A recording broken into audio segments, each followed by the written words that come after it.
Here is a saying by the previous Lubavitcher Rebbe, Rebbe Yosef Yitzchak, at the conclusion of Yom Kippur in 1795. This is the first Rebbe of Chabad. First, there were seven Rebbe's of Chabad, right? So the first one was the Alter Rebbe. He wrote the Tanya. At the end of Yom Kippur, the first Rebbe of Chabad, he delivered a public Hasidic discourse, which is called a mimer. It wasn't a mimer. They were called Torahs. It was very short. The discourses were brief, and then he said, "Who me?" Let's say the sentence in here. It says, "Mi kashem Elokeinu b'kol koreinu alav." Who is like God, our God, and to all those who call to Him? Who is like the eternal God whenever we call to Him?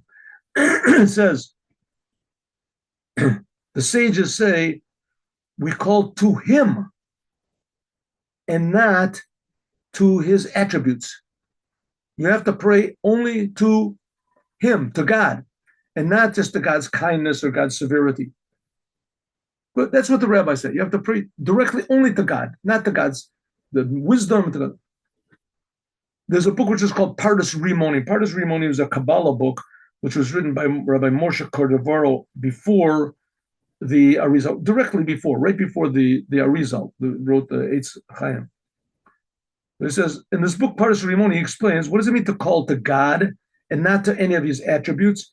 When it says to call to God, this means to call to the aspects of God, how they are invested in the 10 sfirot of Atzilut. That's what it says over there. In other words, calling to not just the kindness of God, but the God that's inside of the kindness. And the Rebbe, the Baal Shem Tov, said, no, I want to say something a little deeper. When it says you should call to God and not to His attributes,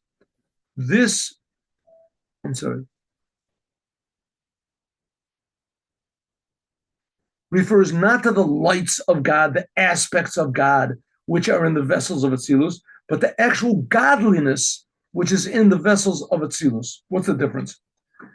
The simple meaning is, when we pray, who do you pray to? When we're praying, who are we praying to?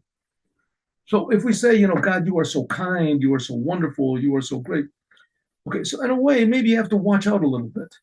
Because are you praying to God or are you praying to just an aspect of God? So Rabbi Moshe Cordovero, he sensed that there's a big problem over here. So he said, no, we're praying to what's called the godliness, which is in the aspects of God. The godliness, the lights of God, so to speak. The lights of God, which are in the lights of God. Right? And the Baal Shem Tov said, we're not just praying to the lights of God, we're praying to God Himself, which is invested in Atzilut.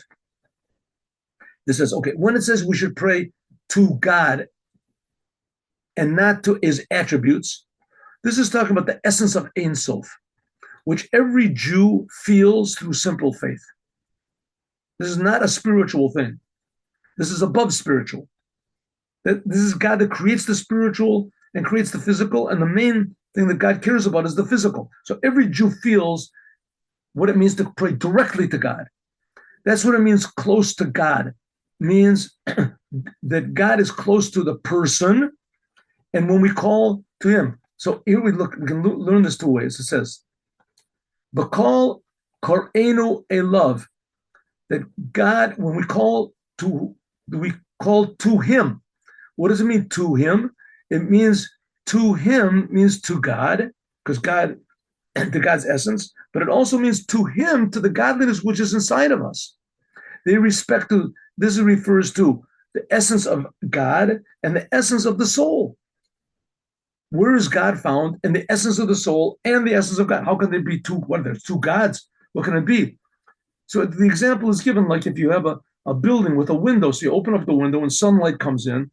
It's the same sun, right? And if there's 1,000 windows, so the sun shines through every window, but it's only one sun. The same thing is the godliness in the soul. It's the essence of God. So where do we get the essence of God?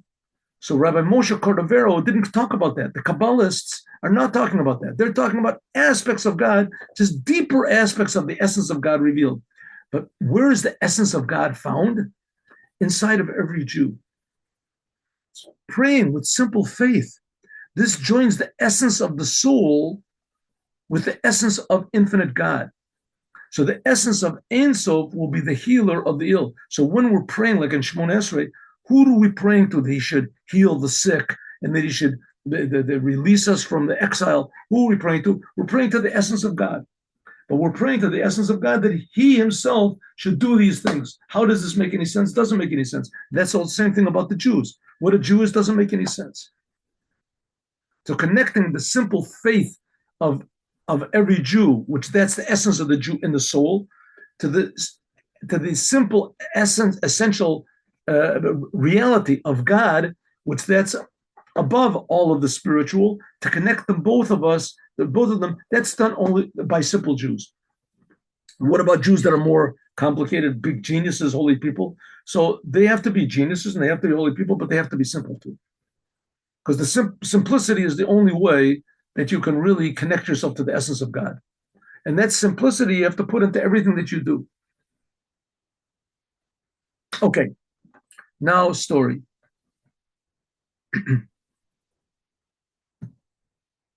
Now story.